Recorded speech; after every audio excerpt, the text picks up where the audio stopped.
Makakasama ni Bel Mariano sa kanyang bagong pelikula sina Piolo Pascual at Joshua Garcia. Kinumpirma kasi mismo ni Piolo ang balitang magsasama silang tatlo nang mag-reply siya sa post ng isang kapamilya fan page. Sa nasabing post ay nagtanong ang admin ng page kung totoo bang magsasama sina Bel, Joshua at Piolo sa isang pelikula. Sumagot nga si Piolo sa nasabing post, yes, ang reply ni Piolo na kumpirmasyon sa mga naglalabasang balita. Maraming ang netizen ang na-excite dahil first time na magsasama ang tatlo sa isang family drama movie. February this year nang i-announce ng Star Cinema na bibida sa isang star-studded movie si Bel. Ayon kay Bel, hindi niya makakasama sa pelikula ang kanyang collab team na si Donnie Pangilinan. Inanunsyo rin sa araw na iyon ang magdedirect ng pelikula ay ang blockbuster director na si Direk Cathy Garcia Sampana. Pero palaisipan nga sa mga fan kung sino-sinong mga artista ang makakasama ni Bel.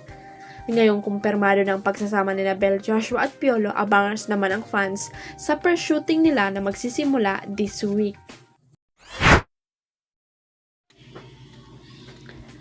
Trending ang new hairstyle ni Catherine Bernardo sa online world. Bagay na bagay raw ito sa kanya at mas lalong nagmukhang bagets at fresh ang kapamilya actress. Maraming netizen nga ang gitmatch at gagayahin daw nila ang hairstyle ng kanilang idolo. Alam din nila kung saan nagpagupit si Kat, kagugura rin daw sila sa salon na yun para lang ma-achieve ang new look ni Kat. Avangers talaga ang mga fans sa mga pinagagawa ni Catherine. Actually, palaging pinag-uusapan ang hairstyle ng dalaga, tiyak daw na pinaghahanda ni Kat ang magiging look niya sa second semifinal ng Pilipinas Got Talent Season 7 ngayong weekend na live na mapapanood sa labas ng ABS-CBN Studios sa SGT Esguerra Avenue, Quezon City. Alam ba nyo na bukod sa pangmalakasang performances ng mga contestant ay inaabangan din sa PGT ang look ni Kat kada episode? May isang social media account nga na puro suot ulok lang ang actress at mga ganap nito sa show ang pinupost online at nilalagyan pa ng presyo kung magkano ang outfit, shoes at accessories ng Asia's superstar.